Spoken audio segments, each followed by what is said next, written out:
so this is a little bit bleak. Just stick to the rules. There's two things that aren't working. And I think if it was for the whole day, I wouldn't have an issue with paying £15. Oh my gosh! Phoenix decided to have the mother of all nosebleeds.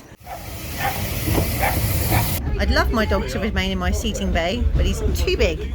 Hi, I'm Daz and she's Bee. We've had our motorhome since June last year and have already had many adventures and made plenty of maverick mistakes on our travels. Our dreams of owning a home in France were shattered after Brexit. Then we failed to move somewhere more rural after our house sale fell through in the UK. We bought Stampy, our 10-year-old motorhome, in the hope that we can live a life less ordinary and explore the UK and Europe with our kids and our greyhound Sammy whenever we can. Please join us as we try new things, make memories as we escape in the motorhome. Hello! Hi everyone, welcome back to another video, and we have escaped this week to Dorset under the cover of darkness.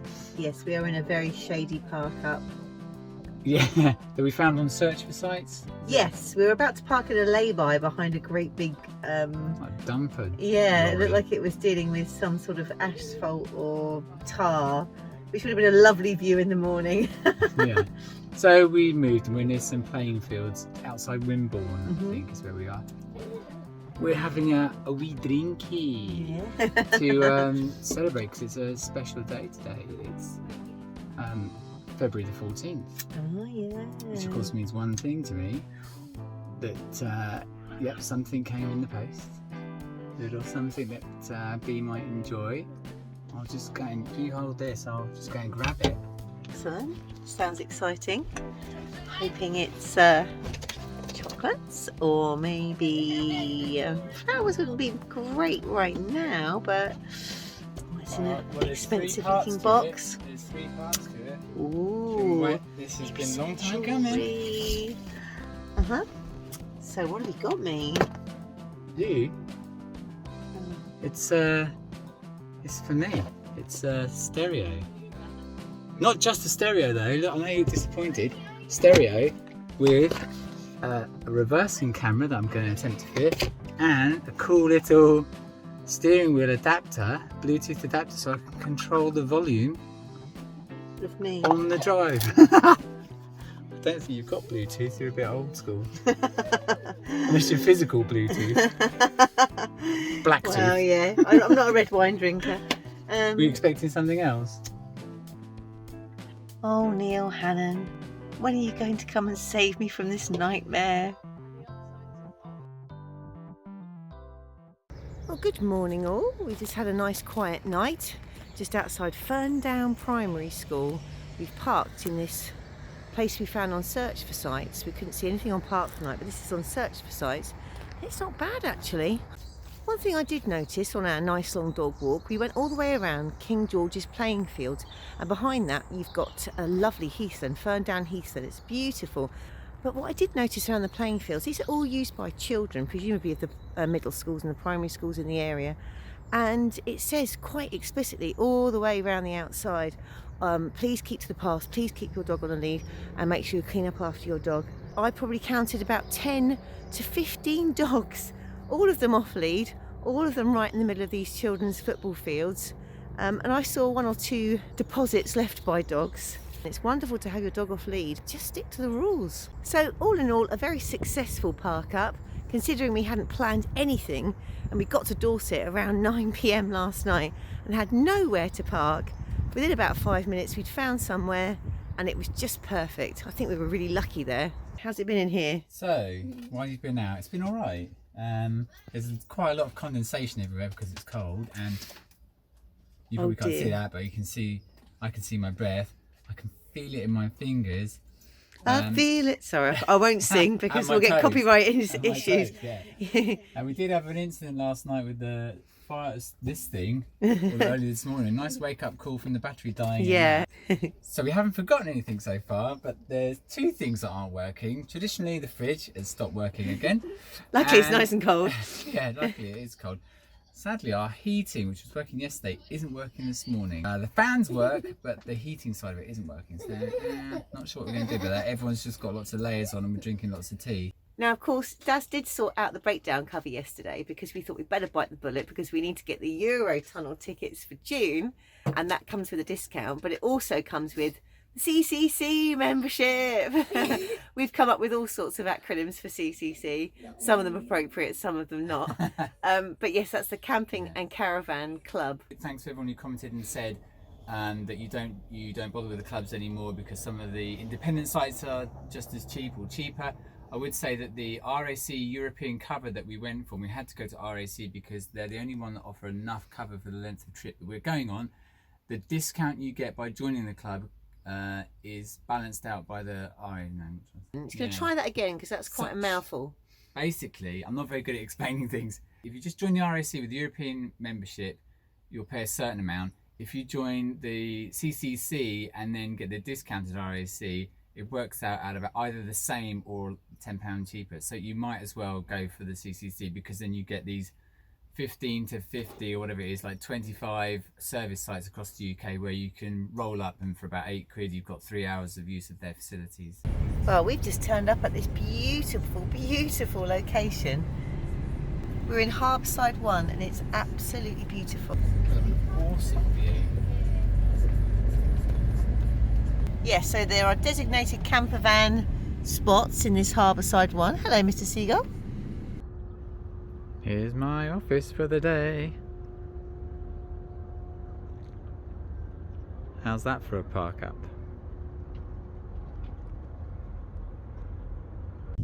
Oh well, we were just singing the praises of this park up, and I think if it was for the whole day I wouldn't have an issue with paying £15, but we literally want to stay for about 2.5 hours and it looks like you can't. Now I appreciate it's a boat launch and everything else, and I can see that our location is absolutely fantastic, but £15 for 2.5 hours seems a little bit steep.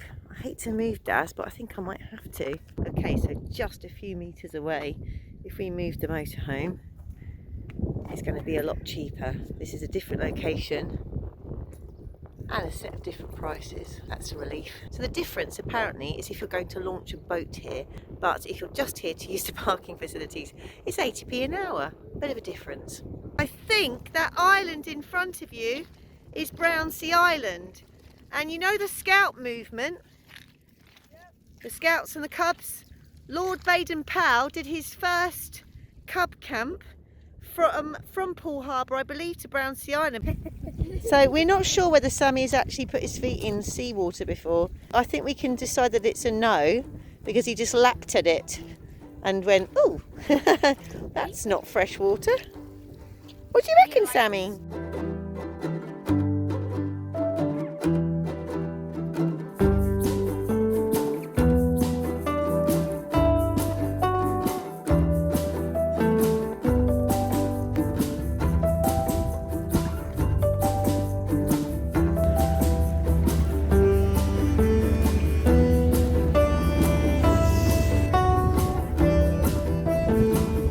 Yes, we spotted the statue of Lord Baden-Powell. And there's Brownsea Island. And Daz was telling me about sandbanks. Yes, it's the most expensive seaside town in Britain with 13 waterside properties worth £93 million alone. And if that upsets you at all, take comfort in the knowledge that as sea levels rise, these overpriced cribs will be amongst the first to disappear beneath the waves. It's the founder of the Scout movement. Cubs, Scouts, Beavers, Brownies. I love that pub with those lovely old green tiles. This wooden mast with arms outside the 1747 Customs House was used to weigh goods taken into and out of Poole. In the same year there was a burglary where 30 smugglers raided the house to reclaim their goods. They were eventually hanged. All persons must leave the bridge when the alarm sounds.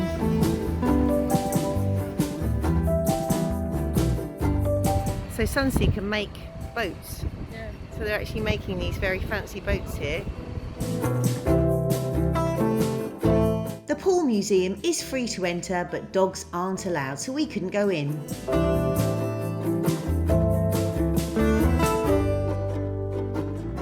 Well, Poole Harbour certainly knows how to mark up their chips. Oh, there we go. I'm very happy with that. Sunshine filling up the battery. And I've cobbled together a plug for now.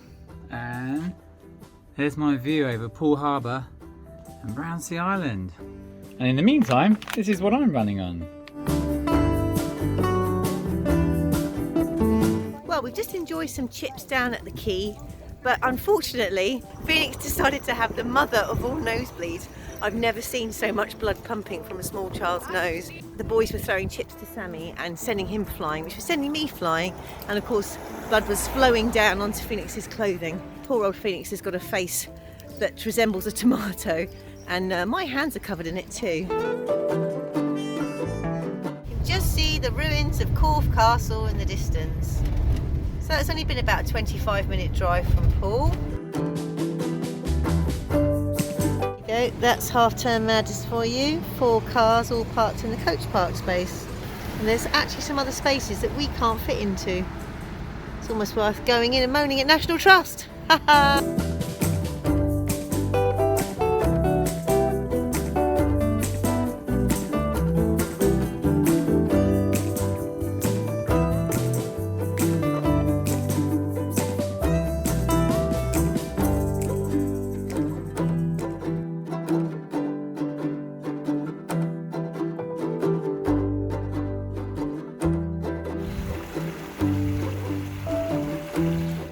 The ruins of Corfe Castle stand above the village and date back in some form to the 10th century. The Heritage Swanage Railway also has a station here.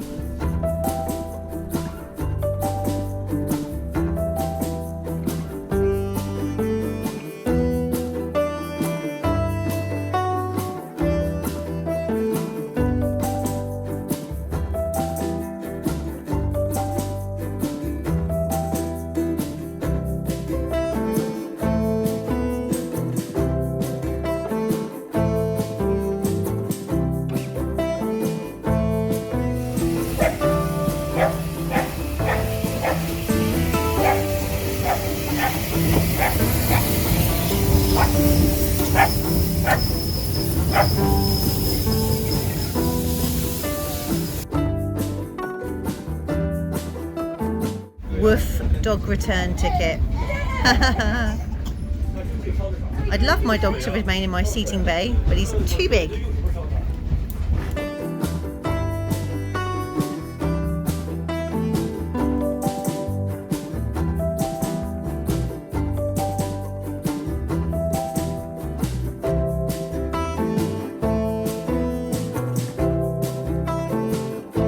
We've travelled from Corfe Castle all the way to Swanage, and the kids are getting absolutely soaking in the sea. We've had a little altercation with a rather large dog, but that was okay. Now I'm contemplating how to get the kids back on the train whilst they're soaking. And we had a really interesting time in Corfe Castle. Just before our train was due to arrive, this lovely man that was in charge of the crystal shop just outside the National Trust shop in Corfe Castle started to do this kind of analysis on Sammy to find out whether he had arthritis. So I think he was definitely into Reiki or something, and he said that he's just starting to get some arthritis, and he was giving me some recommendations. He was absolutely enamoured with Sammy and really interested in his life, so that was really sweet, and they had a nice time on the train. And the conductor, or the ticket collector, also had a brindle greyhound, which I thought was rather nice.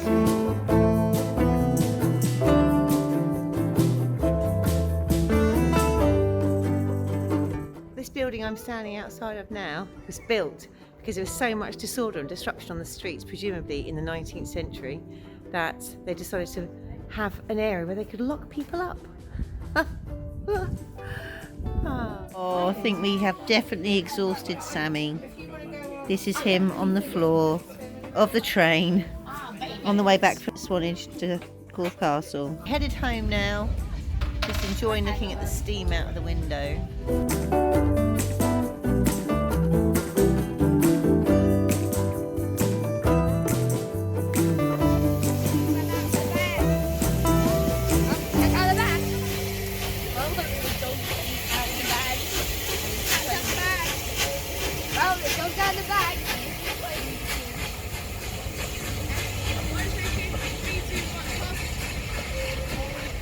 So it's starting to rain now, and I just need to get my happy head on. Children are children, right? That's what they do.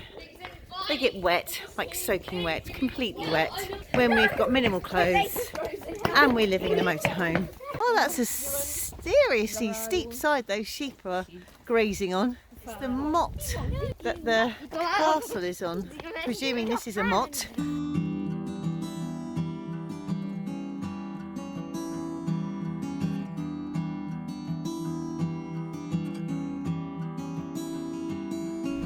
Oh my gosh!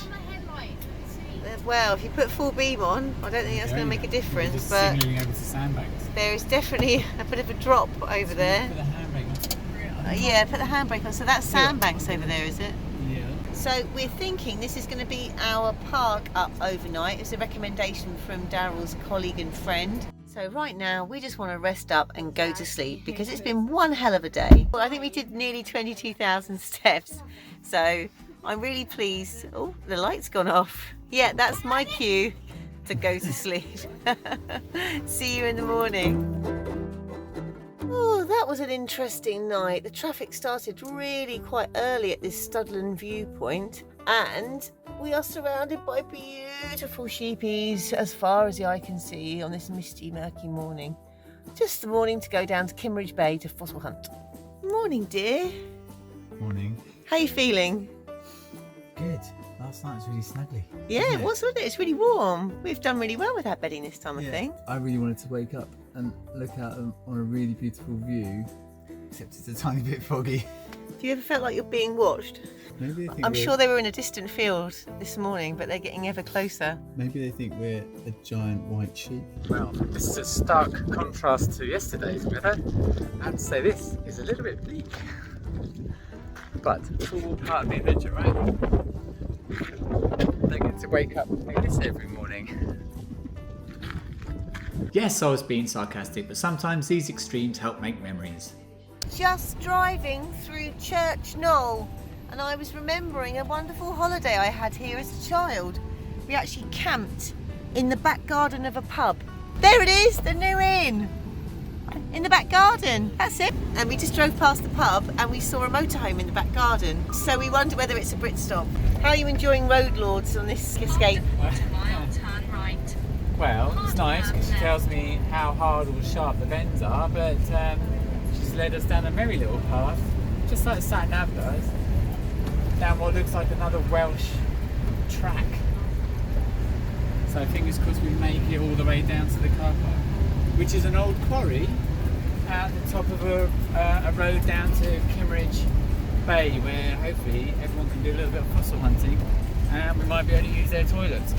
So we've arrived at Kimmeridge Bay and we're parked in a free car park that used to be a quarry, according to Park for Night. It's privately owned, so if you do come here, do make sure you respect it, otherwise apparently the owners are likely to close it. Unfortunately, Daz, I did see what looked like 2 bags of human poo in the quarry as I walked Sammy earlier. The view should be amazing over there of the sea, but there's nothing to see of the sea. It's also not huge here, so although it's empty today, it's because it's so grim, but obviously on a nice sunny day in the summer, you probably want to get here really early. Let's hope it rains a little bit more, maybe. Filth. Happy days. However, the poor signal here warranted a move closer to civilization, so we headed to the excellent Etchers Museum where Daz could work in the car park while we explored the fossil collections. And this is where we leave you, but be sure to hit the like button and even subscribe, it would mean the world to us. Next week we walk into Kimmeridge Bay, find an awesome forest park up, and Daz does some deer spotting.